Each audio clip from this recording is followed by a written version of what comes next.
আসসালামু আলাইকুম প্রিয় দর্শক, আমি আমিনুল ইসলাম শান্ত আপনাদেরকে স্বাগত জানাচ্ছি আন্তর্জাতিক রাজনীতি বিষয়ক আলোচনা অনুষ্ঠানে। সম্প্রতি বাংলাদেশে ইসকন সংগঠনকে নিষিদ্ধ করার প্রসঙ্গ নিয়ে বাংলাদেশ ভারতের মধ্যেও সম্পর্কে একটি ফাটল ধরার পরিস্থিতি তৈরি হয়েছে। তাই আজকে আমাদের আন্তর্জাতিক রাজনীতি বিষয়ক এই আলোচনায় ইসকন সংগঠনটি আসলে কি, বাংলাদেশে তাদেরকে নিষিদ্ধ করার দাবি কেন উঠছে, ইসকনের বিরুদ্ধে আসলে কি কি অভিযোগ আছে, সেই প্রসঙ্গগুলো আপনাদের সামনে উপস্থাপন করতে চাই। শুরুতেই আপনাদেরকে জানাতে চাই যে এই ইসকন সংগঠনটি প্রতিষ্ঠিত হয়েছিল 1966 সালে মার্কিন যুক্তরাষ্ট্রের নিউ ইয়র্কে, এবং এটি যিনি প্রতিষ্ঠিত করেছিলেন, এর প্রতিষ্ঠাতা যিনি ছিলেন, তার নাম হচ্ছে অভয় চরণারবিন্দ ভক্তি বেদান্ত স্বামী প্রভুপাদ। জন্ম থেকে শুরু করে এই পর্যন্ত অসংখ্য হিন্দু ধর্মের মানুষের সঙ্গে পরিচয় হয়েছে বাংলাদেশে, ভারতে এবং অন্যান্য দেশে।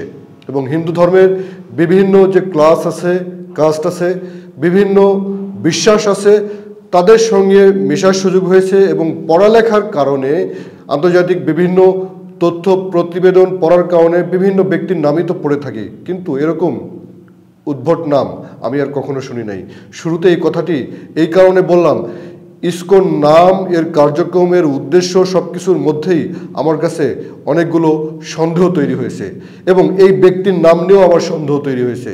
বাস্তবেই যিনি প্রতিষ্ঠাতা, এটি আসলেই তার নাম, নাকি একটি ভাব তৈরি করার জন্য, হিন্দুদের মধ্যে একটি ভাবধারা নিয়ে আসার জন্য খুব সুকৌশলে একটি ছদ্মনাম ব্যবহার করেছেন? এই প্রশ্নটি আমি রেখে গেলাম।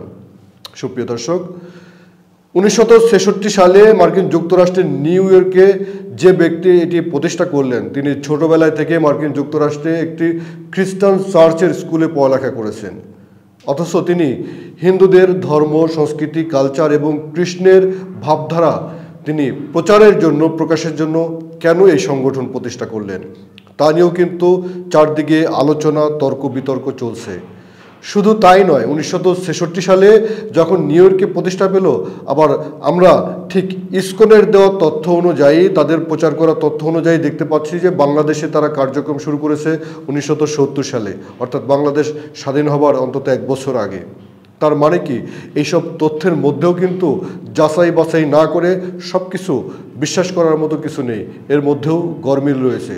সুপ্রিয় দর্শক, চলতি শতকের শুরুর দিক থেকে 2000 সালের দিক থেকে বাংলাদেশে, বিশেষ করে ঢাকায়, চট্টগ্রামে, সিলেটে, খুলনায় বিভিন্ন অঞ্চলে ইসকনের কাজকে বেশ জোরালোভাবে করতে দেখা যায়। এবং আমরা দেখেছি বাংলাদেশে মূলত বিগত 16 বছর যে স্বৈরাচারী শাসন ছিল, সেই সময় এসে ইসকনের কাজ ব্যাপক মাত্রায় বৃদ্ধি পায়, এবং এই সময়ের মধ্যে তাদের কার্যক্রম প্রশ্নবিদ্ধ হয়ে যায়। আসলে এই ইসকনের বিরুদ্ধে অভিযোগগুলো কি কি? তাদের বিরুদ্ধে অসংখ্য অভিযোগ। প্রথমত, ইসকন সংগঠনটি আন্তর্জাতিকভাবে নিষিদ্ধ একটি সংগঠন, অর্থাৎ বিশ্বের বিভিন্ন দেশে এর কার্যক্রম পরিচালনা করতে পারছে না।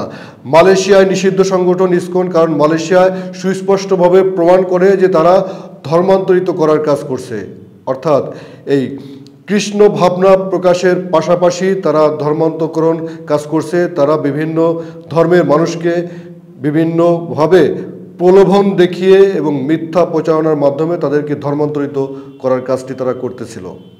আমরা মালয়েশিয়ায় এটিকে নিষিদ্ধ দেখেছি, এবং পাশাপাশি চীনেও কিন্তু এটি নিষিদ্ধ, আফগানিস্তানে, ইরানে নিষিদ্ধ, মধ্য এশিয়ার উজবেকিস্তান, কাজাকিস্তান বেশ কিছু দেশের কার্যক্রম সীমিত আছে, ইন্দোনেশিয়ার কার্যক্রম খুব ব্যাপকভাবে নিয়ন্ত্রণ করা হয়। এভাবে বিভিন্ন দেশে কিন্তু ইসকনের কাজ নিষিদ্ধ। আসলে তার বিরুদ্ধে সবচেয়ে বড় অভিযোগ হলো, ইসকন হিন্দুদের কোনো সংগঠনই নয়। ইসকন মূলত ইহুদিদের একটি সংগঠন। ইসকনের পেছনে অর্থ দেয়, অর্থের যোগান দেয় মূলত মোসাদ। ইসরায়েলের এজেন্ডা বাস্তবায়ন করার জন্য বিভিন্ন দেশে দেশে তারা এই হিন্দুদের সংগঠনের একটি ছদ্মবেশ ধারণ করেছে মাত্র।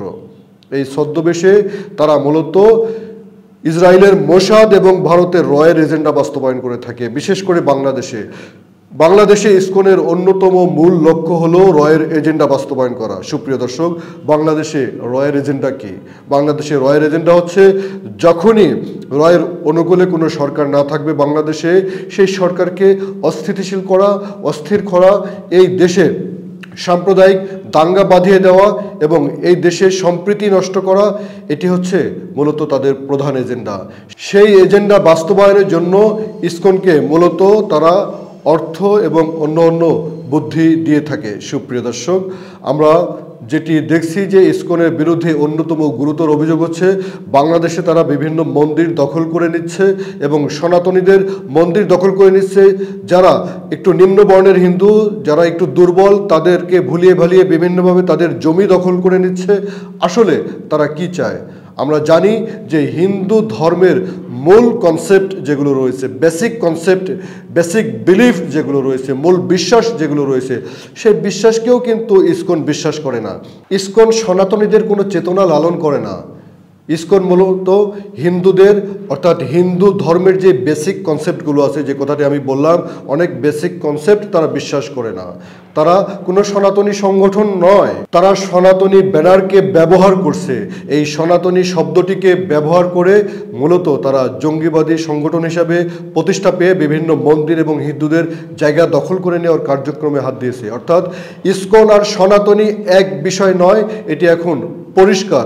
সুতরাং সনাতনী ধর্মের যারা রয়েছেন, যারা সনাতন ধর্ম অবলম্বন করেন, যারা হিন্দু ধর্ম পালন করেন, তাদেরকে কোনোভাবেই আবেগ আপ্লুত হওয়া যাবে না এবং ইসকনকে সেই মাত্রায় বিশ্বাস করার কিছু নেই। ইসকনের নিজস্ব একটি বিশ্বাস রয়েছে। সুপ্রিয় দর্শক, যে কথাটি না বললেই নয় সেটি হচ্ছে যে ইসকন মাত্র তাদের যে আক্ষরিক রূপ রয়েছে সেটি একটি চ্যারিটি সংগঠন বা একটি দাতব্য প্রতিষ্ঠান বলা চলে। কারণ তাদের নাম হচ্ছে ইসকন, অর্থাৎ ইন্টারন্যাশনাল সোসাইটি ফর কৃষ্ণ তারা কনসাসনেস, অর্থাৎ তারা ইন্টারন্যাশনাল একটি কৃষ্ণ ভাবনা বা কৃষ্ণের চেতনা লালনকারী একটি সোসাইটি বলা হচ্ছে। সেই সোসাইটির বাংলাদেশে তাদের কার্যক্রম এখন পর্যন্ত আমার কাছে যে তথ্যপত্র আছে, বাংলাদেশের কোনো কর্তৃপক্ষের নিকট তার কোনো রেজিস্ট্রেশন বা অনুমোদন নেওয়া আছে বলে আমার জানা নেই। সুপ্রিয় দর্শক, এই ইসকনের বিরুদ্ধে মূলত অভিযোগ বাংলাদেশে তারা সাম্প্রদায়িক সম্প্রীতি নষ্ট করার জন্য এবং ভারতের রয়ের এবং ইসরায়েলের মোসাদের এজেন্ডা বাস্তবায়নের জন্য তারা কাজ করে থাকে। তারা যদিও প্রকাশ্যে যে কাজগুলো নিয়ে আসছে, তারা মূলত কৃষ্ণের ভাবনা প্রকাশ, প্রচার এবং হিন্দুদের স্বার্থে কাজ করা, এই কথাগুলো তারা প্রচার করলেও আড়ালে তাদের বিরুদ্ধে জঙ্গি সংগঠন হিসাবে অভিযোগ এসেছে। কারণ তারা সাম্প্রদায়িক দাঙ্গার জন্য নিজেদের জনশক্তিকে, নিজেদের কর্মীদেরকে প্রস্তুত করেছে, তাদেরকে প্রশিক্ষণ দিয়েছে এবং সেটা এর মধ্যেই প্রমাণিত। চট্টগ্রামে একজন আইনজীবীকে হত্যা করে এবং রাষ্ট্রপক্ষের কৌশলীকে হত্যা করে সেটি তারা প্রমাণ করেছে তারা জঙ্গি সংগঠন। এর চেয়ে বড় আর কোনো প্রমাণের প্রয়োজন নেই। এই দেশে বিভিন্ন সময় বিভিন্ন রাজনৈতিক দলের প্রধানরা কিন্তু জেলে গিয়েছেন। কখনো কি এরকম কোনো ঘটনা ঘটেছে যে আইনজীবীকে এইভাবে তার দলের সমর্থকরা হত্যা করেছেন? সেটি কিন্তু হয়নি। তার মানে এই দল, এই ইসকন একটি জঙ্গি সংগঠন, সেটি প্রমাণ করার জন্য পৃথিবীর আর কারো কোনো ব্যাখ্যার প্রয়োজন নেই। এটি জঙ্গি সংগঠন হিসাবে এর মধ্যেই প্রমাণিত। বাংলাদেশে জুলাই বিপ্লবের চেতনার সাথে যারা সম্পৃক্ত প্রত্যেকটি ব্যক্তি ইসকনকে নিষিদ্ধ করার পক্ষে মতামত দিচ্ছে, তারা রাস্তায় নেমেছে, আন্দোলন করছে। তাহলে এই ইসকনের কার্যক্রম বন্ধ করা কেন হবে না? সুপ্রিয় দর্শক, যে কথাটি দিয়ে শুরু করেছিলাম, ভারতের সঙ্গে তাহলে আমাদের কি অসুবিধা হচ্ছে? ভারত কেন সংখ্যালঘু নির্যাতনের কথা নিয়ে আসছে? এটি তো একটি সংগঠন মাত্র, এটি তো কোনো রাম মন্দির নয়, এটি তো কোনো পূজার বেদি নয়, এটি তো কোনো হিন্দুদের দেবতার নাম নয়। ইসকন কি কোনো হিন্দুদের দেবতার নাম, কোনো মন্দিরের বেদির নাম, কোনো মন্দিরের নাম? মোটেও না। এটি একটি সংগঠন। আপনি যদি ভারতে পিস টেলিভিশন বন্ধ করতে পারেন প্রচারের অভিযোগে, তাহলে বাংলাদেশ কেন ইসকনকে নিষিদ্ধ করতে পারবে না যদি তার কার্যক্রম প্রশ্নবিদ্ধ হয়? বাংলাদেশে খোদ অনেক সংগঠন যারা আওয়ামী শাসনামলে বন্ধ করে দিয়েছিল, তাদের অর্থায়ন বন্ধ করে দিয়েছিল, যারা চ্যারিটি অ্যাক্টিভিটিস করত তাদেরকে জঙ্গি তকমা দিয়ে। তাহলে ইসকন যদি বাস্তবিক অর্থে জঙ্গিবাদী কার্যক্রম করে থাকে, সে তো মাত্র একটি সংগঠন, সেটি কোনো হিন্দু ধর্মের কোনো ক্লাসের নাম নয়, কোনো মন্দিরের নাম নয়। তাহলে তাকে কেন নিষিদ্ধ করা যাবে না? তার কার্যক্রমকে কেন সীমিত করা যাবে না? কারণ এই দেশের স্থিতিশীলতা, এই দেশের সম্প্রীতি হাজারো বছরের এদেশে হিন্দু বৌদ্ধ খ্রিস্টান মুসলমান হাজার বছর ধরে তারা পাশাপাশি তারা একসঙ্গে বসবাস করে আসছে। তাদের মধ্যে যেই মেলবন্ধন রয়েছে এই মেলবন্ধনকে ধ্বংস করার জন্য ইসকনের জন্ম। সে কারণেই আজকে ইসকনকে নিষিদ্ধ করার দাবি উঠেছে। সুপ্রিয় দর্শক, আলোচনা আর দীর্ঘ করব না, যে কথাটি বলে শেষ করতে চাই সেটি হচ্ছে যে ইসকন কোনো ধর্মের নাম নয়। ইসকন একটি সংগঠন, একটি সোসাইটি, একটি সংস্থা মাত্র। তাই আমাদেরকে অতি আবেগে অনেক কিছু গুলিয়ে ফেললে হবে না। সবাই ভালো থাকুন। অনুষ্ঠানটি দেখার জন্য ধন্যবাদ।